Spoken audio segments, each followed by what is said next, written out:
Bundles that contain guns. Bundles that contain blueprints to make guns. Bundles for attachments for guns. Individual attachments and guns.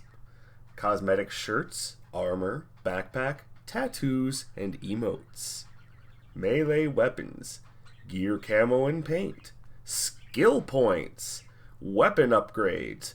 Battle point boosters and reward tiers.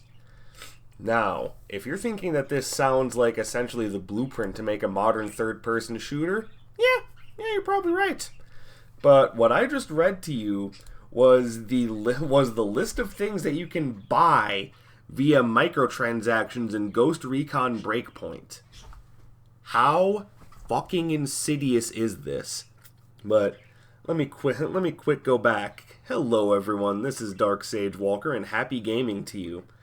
I really hope, just beyond the shadow of a doubt, that no one is playing this. And I know that that's probably not going to be the case, because there's too many people that line up to play a Ghost Recon game. Is this even really a Ghost Recon game? Is this what people think of when they think of Ghost Recon? Because I'm pretty sure what people think of when they play a Ghost Recon game is, actual ghosting. It's the stealth, it's the guerrilla ops, sorry about that. It's the sort of mechanics that go into what it actually takes to be a ghost operative. When you think ghost ops, you think quietly stealthing into a place, taking out a target without being noticed. You think of essentially being nothing more than a candlelight flicker on the wind. I don't think you think of booting up the game and go, oh boy, I get to spend a bunch of money on a helicopter! And yes, you can buy vehicles too. Matter of fact, there's no thing in Ghost Recon Breakpoint that is not monetized.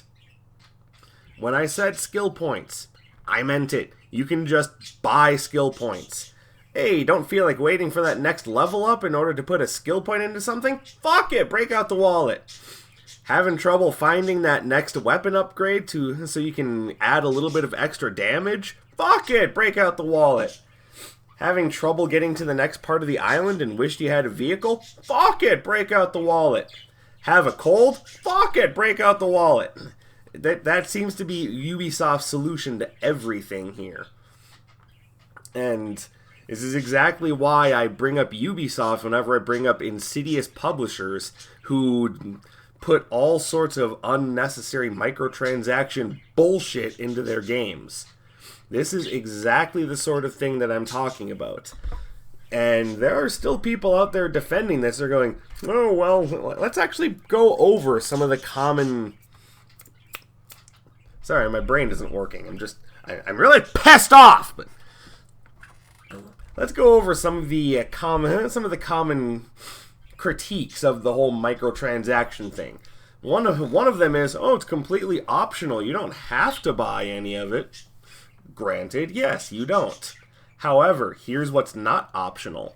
Having the microtransactions thrust into our face in order to facilitate the psychological idea that, hey, it's okay to buy stuff. We didn't ask for the game to be super extra grindy in order to make it so that it takes 5-10 hours of work to get one goddamn level in anything. By the way, I don't have any actual figures on that. I don't know how long it takes to level late game in this. I'm not planning on playing it either because I actually feel like I need to cleanse my soul even just talking about this game. But anyway, you don't have a choice about how grindy the game devs made the game in order to placate the publishers. We didn't have a choice in whether or not the system would be implemented into the game or not. It's just there. We don't get choices in this. So why are we going out of our way to defend a system that's not giving us any options, but you say, oh, it's completely optional, you don't have to buy them.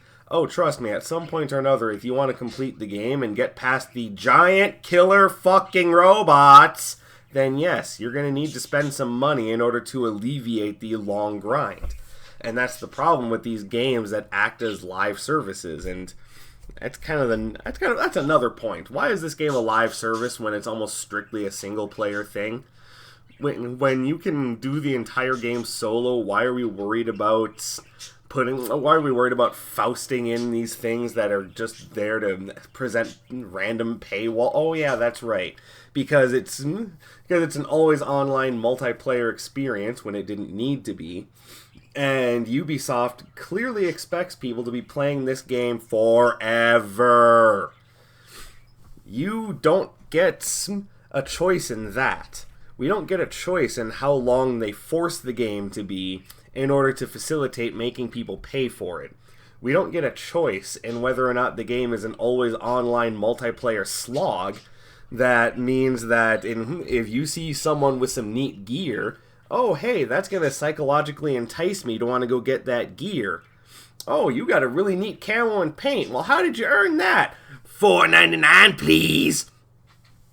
Wait, I'm sorry, $5.99. No, not $5.99, $6 even. And that 1 penny doesn't make a difference, but let's just be accurate here. It is $6 and that's getting pretty fucking bloaty for a micropayment, if you ask me. But I digress. The whole point of the game was to sell you microtransactions. We didn't have a choice in that. We didn't have any feedback or any say in that matter. The game came out and they said, have microtransactions. Well, what if I don't want to pay for things? Well, you can earn it, but it's going to take you a good couple hours. Why do they expect us to be playing these live service games as if they were full-time fucking jobs? Sorry, I have a nearly full-time fucking job.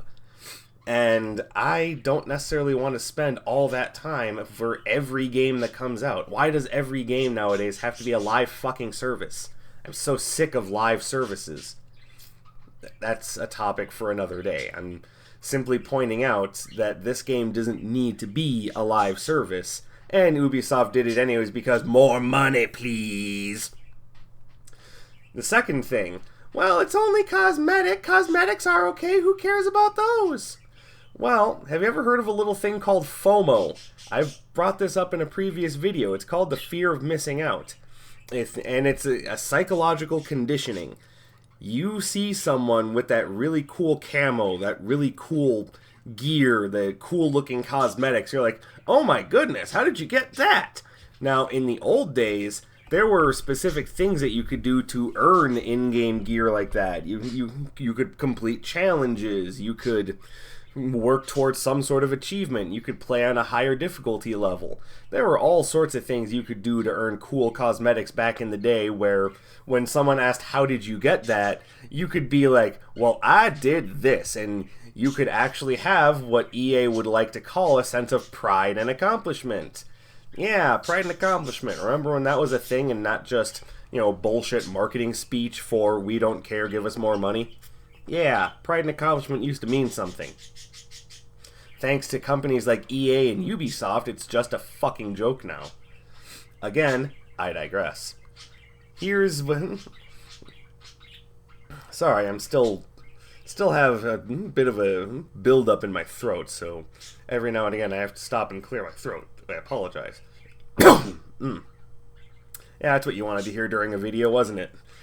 Alright, but nonetheless, what we have going for us in this game is a game where nothing is too sacred for them to be like, oh, no, just give us more money. Oh, you like that cool cosmetic that other guy is wearing? When you can see him when our servers decide to work? More money. You like that weapon? Yeah, you can just buy it. Oh, you want the best weapons in the game? $10. Cool. We don't get choices in that. And no, it's not just cosmetic, which... Let me now draw the line for myself. I'm even against cosmetics being microtransactions because, and I've already said this, they're psychologically manipulative. It's entirely based on the whole FOMO principle, that fear of missing out, which is why a lot of these cosmetics are on a timer. You can't just go and get them whenever you want in most games. I know Recon Breakpoint is kind of the exception because I don't think there's anything on a limited time sale. But again, you you don't oftentimes have a lot of time to think about it. They're just like, oh, no, no, no, you don't have time to make an educated decision. React, react, react, break out the wallet! And that's the point. That's exactly the point. And that's why I don't like even cosmetic microtransactions. They're strictly manipulative. They're strictly psychologically manipulative to try to force you into buying things. It's also why they have those limited time sales. Like, oh, we only have this on sale for a limited time. Better hurry!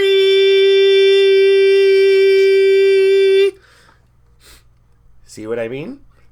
That's not cool. That's not at all what I play a video game for. I don't play a video game to have someone try to sell me more shit.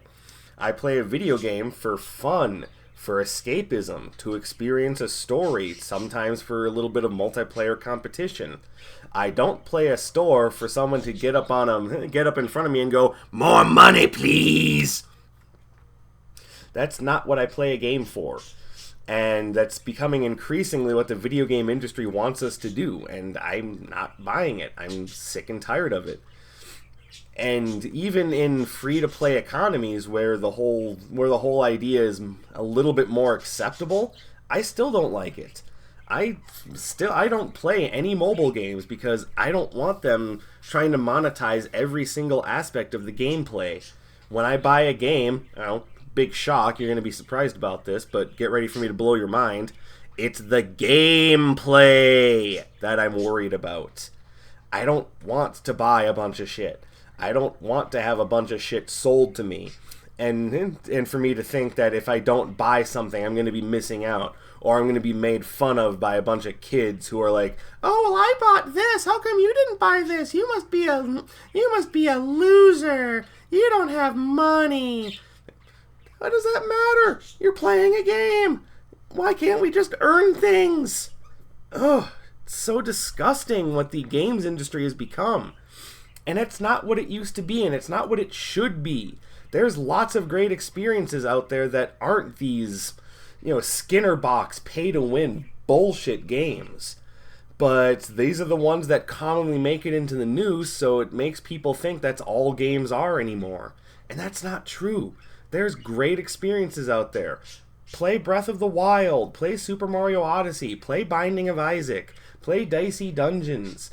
There's so many good games out there that are currently being overshadowed because these garbage games like Ghost Recon Breakpoint have all the marketing money behind them, but they have no heart, they have no soul, they're not artistic, they're not trying to spread any sort of message at all.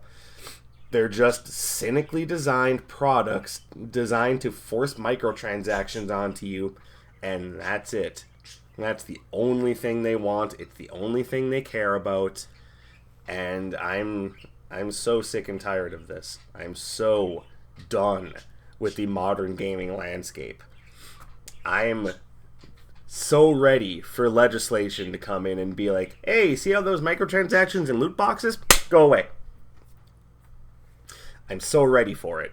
And I don't like the idea of government regulation because, frankly, I'm not a big fan of government stepping in and telling us what we can and can't do. I prefer the freedom to make my own choices. Unfortunately, the big game publishers seem to think that the ability to make your own choices is, only good for them because no one's telling them, "Hey, we can't just sell you random shit. Why not?" Psychologically manipulative? What's that? Fuck it. Sell them an actual casino. They can make their own choices. Well, maybe this is one area where things need to be regulated. Even the actual casinos, the real gambling industry is regulated. Maybe it's time that the games industry got regulated. Maybe it's time we got back to the point where we could actually earn things in-game.